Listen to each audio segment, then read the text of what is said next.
Falënderimet qofshin për Allahun, selavatet dhe selamet më të përzemërta qofshin mbi vullin e profetit Muhammed Mustafa alayhi salam, familjen e tij, shokët e tij dhe mbarët ato të cilët e ndjekin dhe pasojnë udhën e tij, rrugën e tij deri në ditën e fundit. Të nderuar vëllezër, u ndalëm në herën e kaluar pikërisht me ndërtimin e xhamisë së profetit alayhi salatu wassalam dhe tham gjëja e parë të cilën e bëri dërguari i Zotit ishin ndërtimi i xhamisë. Kjo për të na dhënë mesazhin se sa e rëndësishme është xhamia për muslimanin në Islam, por për të na kujtuar edhe një herë tjetër atë që veti dërguari i Zotit sallallahu alaihi wasallam ka thënë se një ndër ata 7 persona të cilët do të jenë në hijen e arshit të Allahut ditën kur nuk do të ketë hije tjetër pas hijes së arshit të tij, ku lutim Allahun të na bëjë prej tyre, prej gjithëve o Zot. Është dhe një kategori wa rajulun qalbuhu muallaqun bil masajid, dhe njeri i cili ka zemrën të lidhur me xhamit. Ka një transmetim tjetër thotë ai njeri i cili ka zemrën të lidhur në xhami, në brendësi të xhamisë. Me xhamin mund të jetë interesimi, domethënë, për të në xhami me brendësinë e aktivitetit të xhamisë. Kështu që profeti alayhi salatu wasalam duke e bërë këtë veprën e tij të parë që e bënte kudo ai shkonte, ndaj vremë se në kohën e Resulullahut ka pasur shumë xhami të ndërtuar nga ana e zotërisë së njerëzimit, si pasojë edhe pse ka shkuar, domethënë në një vend ka shkuar, ka qëndruar shumë pak, por si pasojë e rëndësisë së xhamisë është marrë me ndërtimin e xhamisë. Pra e ka ndërtuar xhamin fillimisht.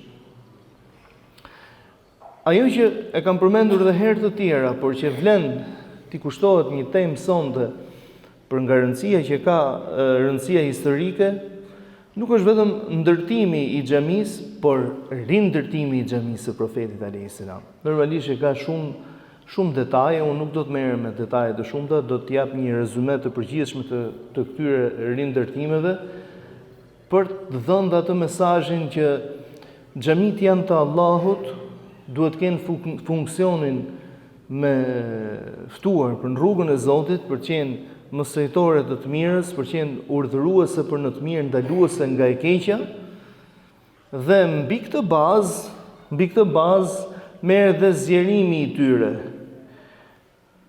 Ai i cili e ndërton një xhami, thot profeti alayhi salatu wasalam, Zoti me madhnitë vet ja ndërton atij një pallat në xhennet. Zoti na mundso. Mirë po, a ka lidhje kjo me madhësinë e xhamisë sa e madhe është si objekt? Absolutisht jo. S'ka lidhje. Se çfarë përmasash ka objekti. Mund të jetë një gjë shumë e vogël dhe lind pyetja natyrshëm. Nëse një person ka ndërtuar një xhami që automatikisht domethënë xhamia është vakuf, ai lindet drejta dikujt që ta prish atë? Është pyetja domethënë normale, sepse dietarët e Islamit kanë qëndrime të ndryshme. Mirë po duke parë vetë veprimin e profetit alayhi salatu wassalam, kuptojmë që për sa kohë objekti do të shërbejë në të njëjtin funksion, me të njëjtat qëllime, bëhet fjalë thjesht për përmirësimin e tij, s'ka asgjë të keqe domethënë që ti ta prishësh, ta rindërtojsh, ta zgjerosh, ta përmirësojsh. Ndaj xhamia e ndërtuar nga vetë profeti alayhi salatu wassalam ka pas një sipërfaqe 1000 e pak metra, 35 me 30 ka qenë, ose rreth 1000 metra katror, ndërtimi i parë, e përbërë prej 3 dyerve, kishte 3 dyer, po minaren ç'forme forme kishte? S'kishte minare që jemi mësuar në sot, por kishte një vend, domethënë që ishte vendi më i lartë. Por nuk kishte minare, domethënë që jemi mësuar në sot. Për herë të parë është ndërtuar në kohën e Umerit radhiyallahu anhu, minarja. Për herë të parë minaret janë ndërtuar në kohën e Umerit radhiyallahu anhu.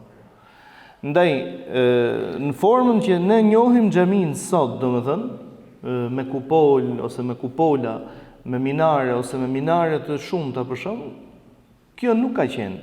Pra ishte një xhami e thjeshtë, muret kishin një lartësi prej 3 metra e pak, xhamia e profetit. Themelet e saj normalisht ishin me gur, pjesa e lartme ishte komplet me qerpiç dhe mbulesa e saj ishte me gjethet e palmës, ndërsa shtyllat e mesit ishin druj palmësh ose trungjet e palmëve. Kjo ka qenë xhamia e profetit alayhi salatu wasalam. Ndërhyrjen e parë profeti alayhi salatu wasalam në xhaminë e tij e ka bërë në krye të 17 muajve atëherë kur u ndryshua dhe drejtimi i kibles nga Mesjidul Aqsa, ku e lutim Zotin ta rikthejë në mesin ton, në drejtim të Mekës së bekuar. Kështu që gjëja e parë që bëri, domethënë duke ndryshuar drejtimin e saj, mbylli ato që njeh ndryshe si dera e kibles. Mbylli atë derë dhe hapi një derë tjetër. Po i përmend këto detaje jo për treguar se duhet të jetë me patjetër në atë formë. Kishte 3 dyrë sepse ai kishte e nevojshme. Me kalimin e kohës, domethënë, këto dyrë janë shtuar edhe janë rishtuar, sa i gjejmë kohën e sotshme që janë me 10 të tilla, domethënë me 80 kusur në bazë të nevojës. Ndërsa zgjerimin e parë xhamia e profetit alayhi salatu wassalam e ka bërë i dërguari i Zotit në vitin e 7 të Hijretit, pas betejës së Khayberit, nëse Zoti na japi ymër për të përmendur edhe ngjarjen e Khayberit. Pas betejës së Khayberit, muslimanët u shtuan aq shumë sa xhamia nuk mjaftonte më, kështu që profeti sallallahu alaihi wasallam shton xhamin në një pjesë të blerë nga Uthman ibn Affani radhiyallahu anhu, dhe ky quhet zgjerimi i parë. Pra kemi ndërtimin, ndërhyrjen e parë në krye të 17 muajve, zgjerimi i parë në vitin e 7 të Hijretit ose në vitin e 20 të profecisë. Dhe shkoi zgjerimi total i xhamisë rreth 2500 metra katror. Pra sipërfaqja e xhamisë pa u prish asgjë, asnjë ndërhyrje në të, pra thjesht u shtua, shkoi në afro 2475 metra konkretisht, domethënë 2500 metra katror. Në kohën e Abu Bekrit radhiyallahu anhu nuk do të kemi zgjerim të xhamisë. Vim në kohën e Umerit, pikërisht në vitin 17 të Hijretit. Në kohën e Umerit radhiyallahu anhu lindi nevoja që xhamia e profetit alayhi salatu wassalam, Allahu shpërbleft, të zgjerohej. Mirë po Umeri për nga natyra ka qenë aq asket, sa edhe në zgjerimin që bëri nuk ndryshoi asgjë nga ndërtimi që kishte ndërtuar i dërguari i Zotit. Thotë u thonte ustallarëve, mjafto të mos i lagi shiu njerëzit. Ne kemi domethënë atë pjesën që i dërguari i Zotit pak a shumë nuk ka motivuar ose nuk ka mbështetur për zbukurimin e xhamive. Domethënë zbukurimi i xhamive aq sa me ta marrë vëmendjen. Xhamia ka misionin e vet. Po misionin nuk e ka në mure, në beton, ku ta di unë. Misionin e saj e ka domethënë tek ajo çfarë jepet aty. Arabët në këtë janë më të thjeshtë, turqit janë gjithë secili ka atë mentalitetin e tij, domethënë po turqit janë më të ngarkuar. Argument domethënë ja ku kemi xhamin ton tu. Ti mund të jesh tu fal edhe shko të numër gjethet e lulet. Gjethet që mund të kesh ke lulet në njëherë. Dhe arabët në këtë aspekt janë më të thjeshtë, pra i dallon arabët nga etnitë e tjera ose kombet e tjera. Arsyeja janë me lisho arabët, ose ndërhyrjet për shembull i kanë të larta. Ndërhyrjen kupola ose ndërhyrje lart që si janë namaz, se s'ke për ngret kokën, domethënë nuk janë namaz. Pra mjafto që të jenë të rregullta, dhe nisur nga kjo në këtë mentalitet ishte Umeri radhiyallahu anhu. Kështu që zgjerimin që bëri Umeri radhiyallahu anhu në vitin 17 Hijri duke me rreth 1000 metra, duke bërë domethënë 1100 metra madje, duke shkuar totali i xhamisë së profetit në 3575 metra, tashmë Umeri bën një identike domethënë të Resulullahut. As nuk ngren muret, pra nuk ngren lartësinë e mureve, as nuk ndryshon në shtyllat ose kolonat të vendosura në xhaminë e profetit, shtyllat, sepse kolona është diçka tjetër, por shtyllat domethënë, duke e çuar totalin e këtyre shtyllave në 35 të tilla.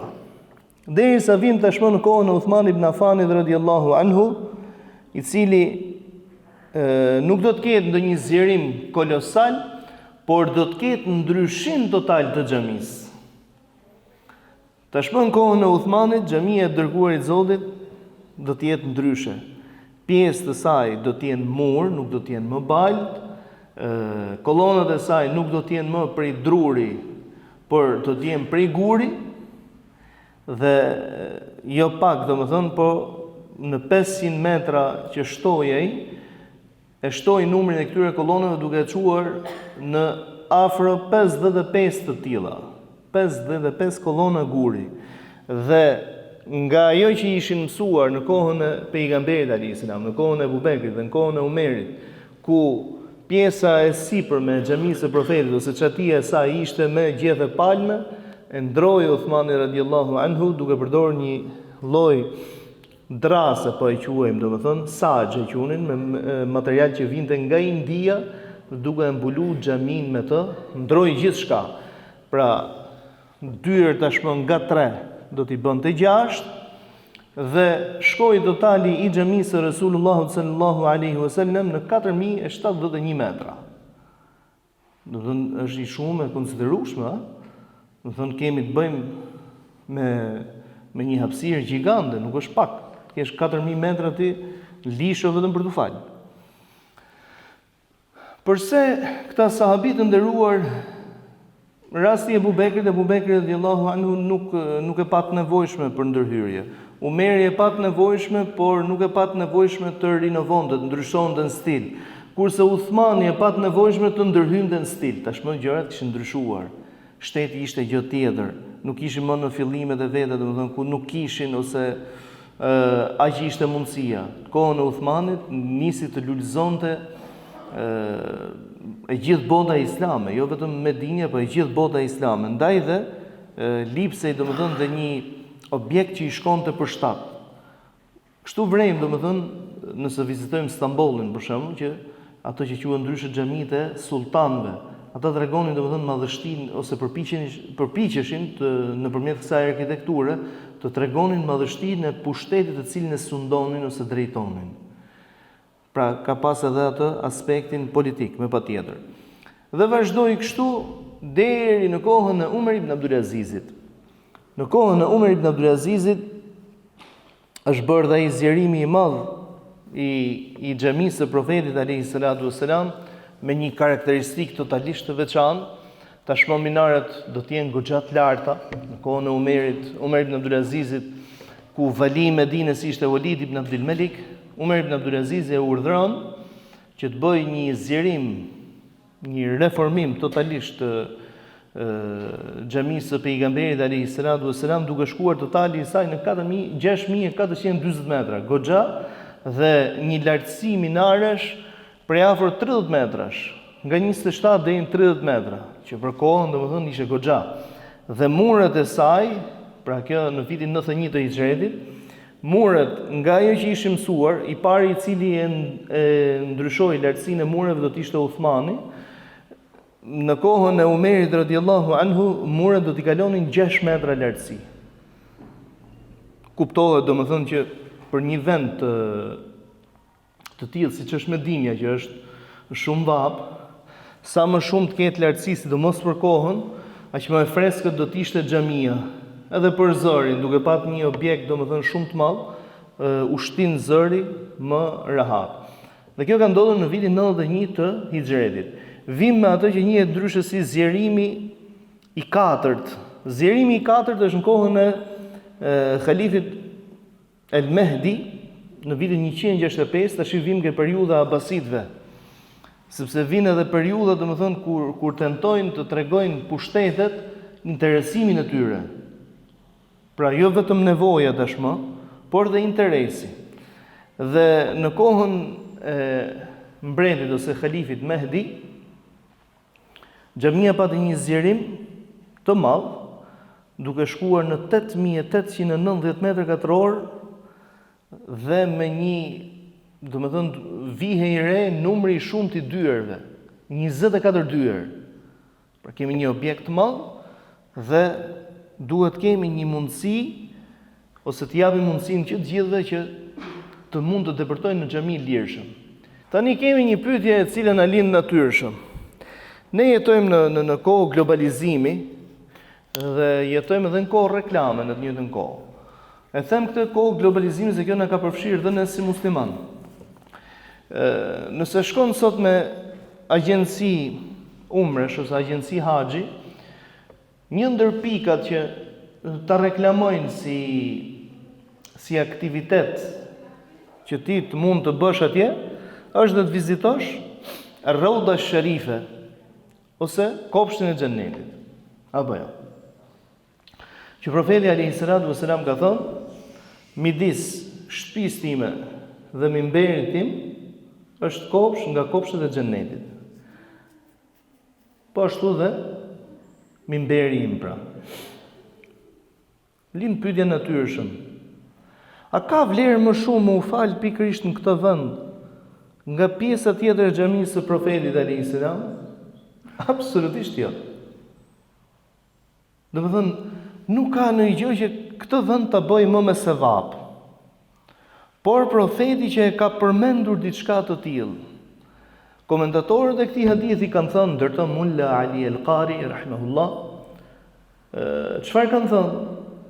Kanë thënë qëllimi i profetit alayhi salatu vesselam është të bëj me dije dhe të thojë se nga ky vend ku nisi, domethënë, mesazhi, zgjerimi dhe përgatitja e zbatimit të urdhrave të Allahut nga ky vend, nëse do të ecim në këtë formë, do të shpijejmë në xhennet. Ose kanë thënë se domethënë ai që e nis ashtu siç qëndron këtu, ashtu dhe përfundon dhe në xhennet. Ashtu dhe përfundon në xhennet. Ndërsa unë e kisha më tepër tek pjesa e sevapit. A ka sevap më të veçantë aty? Nuk ka. Nuk është se ka sevap më të veçantë. Ndaj, nëse shkon dhe nuk t'jepet mundësia, se na ka qelluar shpesh, domethënë që kur jemi me grupe, po su falem aty. Ai falin në xhamin e profetit. Po sevapi ka ardhur domethënë për xhamin, të gjithë në xhamin. Mirë, këtu lind pyetja natyrshëm. Ne tham xhamin. Po xhamia për cilën po flasim në kohën e profetit, me zgjerimin e Resulullahu 2500 metra. Sot është me mbi 300.000 metra katror. Ke kush xhami? Këtë na ka sqaruar Imam Ibn Kathiri, Zoti mëshiroj dietar të Islamit, Zoti shpërbleft. S'na kanë lënë as gjë, domethënë që mos më ulë veç. Ka vendosur ose ka përmendur një rregull dhe ka thënë, gjykimi për atë që shtohet është gjykimi për bazën, për xhamin e profetit. Kur e ka përmendur këtë, ka thënë gjykimi për atë që shtohet është gjykimi, pra vlera është siç e ka origjina. Pra sot sa është qabja, ndoshta nuk ka qenë e gjithë Mekka. Mirë, po sa herë që shtohet, a ecën me atë sevapin në xhamie? Në xhamie. Po në xhamin e profetit alayhi salatu vesselam, pra çfarë po ndodh me ty në xhamie?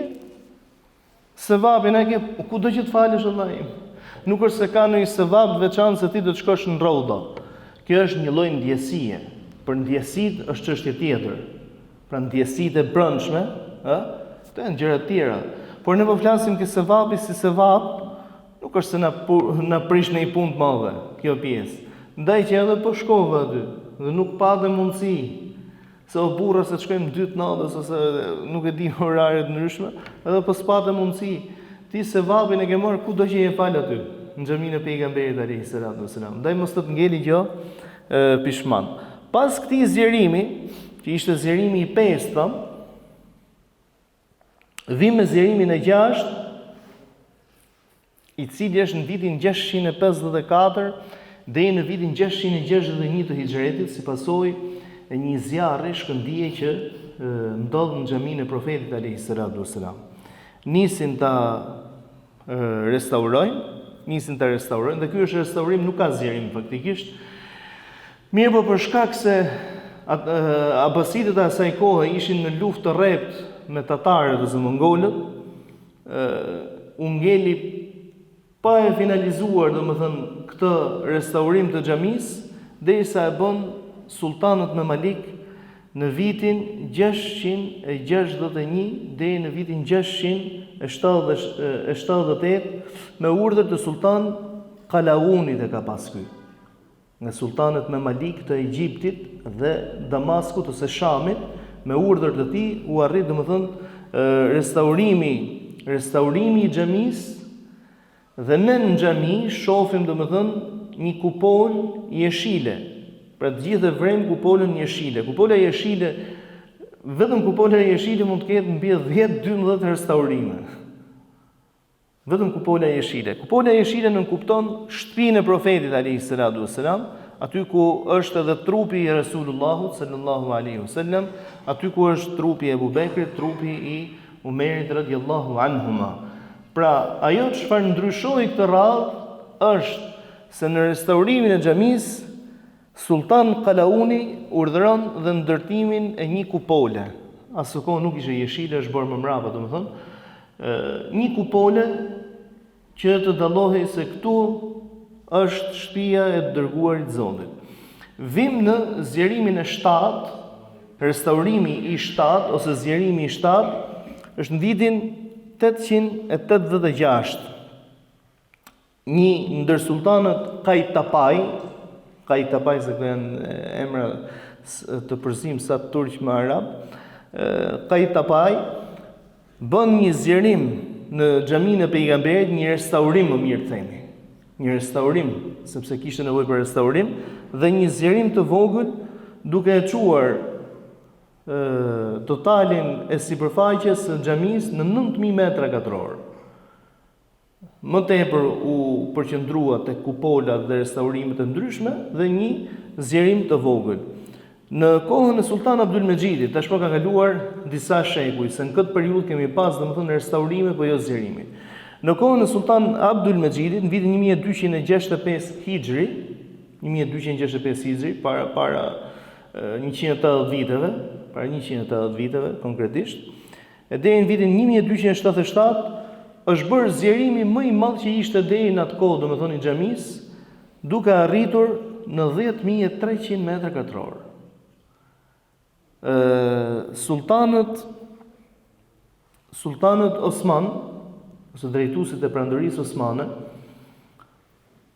tregonin një farë interesi në përkujdesjen ose në interesimin për restaurimin e 2 xhamive.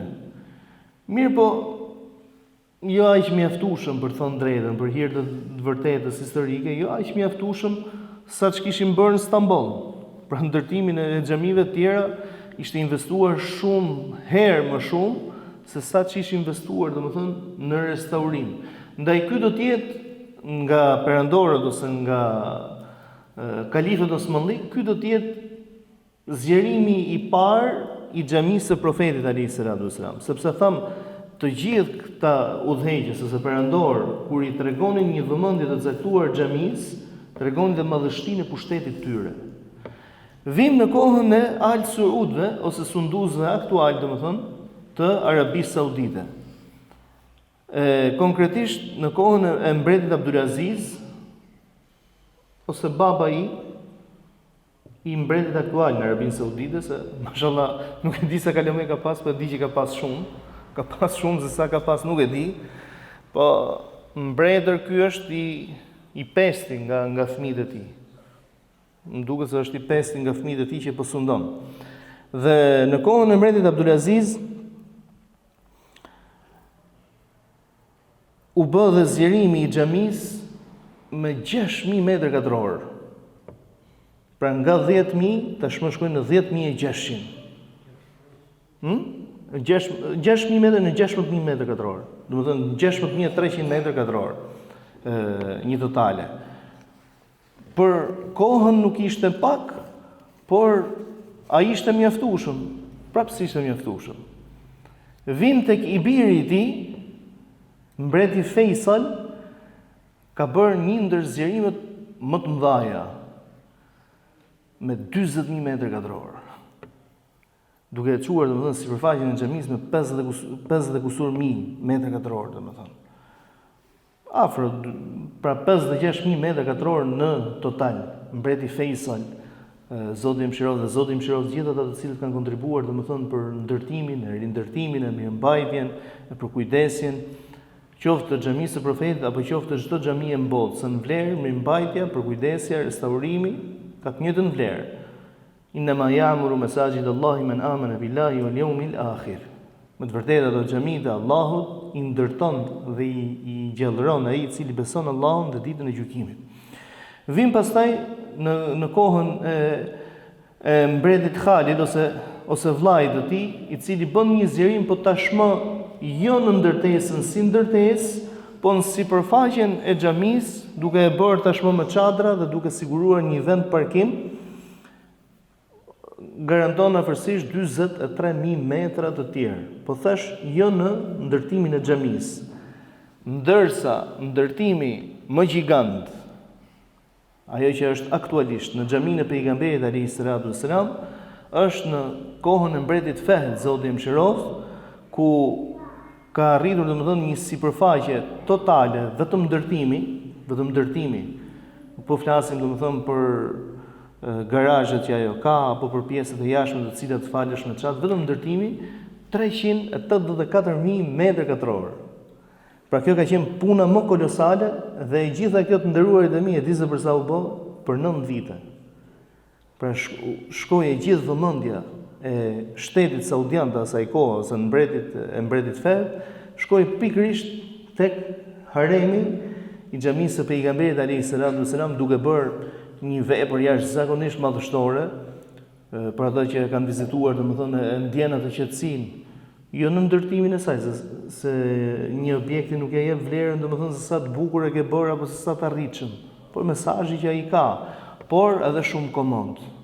Por në të njëjtën kohë edhe në ditët që ne jemi domethënë me gjithë turmat e mëdha që i frekuentojnë ato vende, ato xhamia, e vrejmë sërish domethënë interesimin e madh, për kujdesin e madh, qoftë kjo në pastërti, qoftë kjo në etik, në rregull. Pra vetëm ato tapetat me çfarë mundesh ti mirëmajsh. Vetëm tapetat se sa ka, e sa punëtor ka, domethënë sikur mos tjetë rahmeti i Zotit, jam shumë i bind për këtë, se sa do të aftë të jemi si njerëz, nuk do të mundemi të realizojmë ato gjëra. Dhe akoma më shumë që xhamia e Profetit alayhis salam ka një zgjerim ku pritet domethënë që deri në vitin 2030 mbaroj të ketë një kapacitet jashtëzakonisht të madh, bëhet fjalë domethënë që të shkojë deri në kapaciteti i saj për namazlit, me maj deri në 2 milion namazlit në të njëjtën kohë. Pra, sado që të shkojë zgjerimi i saj, vlera është si të falësh edhe ke rroda, si të falësh edhe këtu, domethënë një pjesë tjetër, sërish domethënë je në vlerën e zgjerimit ose në vlerën e sevapit i përcaktuar nga Profeti alayhis salam, një namaz me 1000 të tjera. E lutim Allahun të na mundsojë ta vizitojmë atë vend, na mundsojë Allahu në mënyrë të pandarë ta vizitojmë, na japi Allahu punë të mira, vepra të mira, na mundsojë madhnushmi Allah të jemi ftues për në drejtën, të jemi flamurtar për në drejtën, të jetojmë me dinjitet, të vdesim me dinjitet e shahadet. Lutemi ty madhnushmi Allah për çdo të sëmur Allah shëroje, për çdo të stresuar, të brengosur, të munduar nga hallet e jetës ndihmoje o Zot. Lutemi ty madhnushmi Allah konkretisht dhe në mënyrë më të veçantë për vëllezërit dhe motrat tona në Gaza. Zoti i pranë tyre, ndihmoje madhnushmi Allah, forcoj, jepu zgjedhje për madhnisë tënde atyre dhe kudo derdhet gjaku i muslimanit. Amin. Alhamdulillahi rabbil alamin.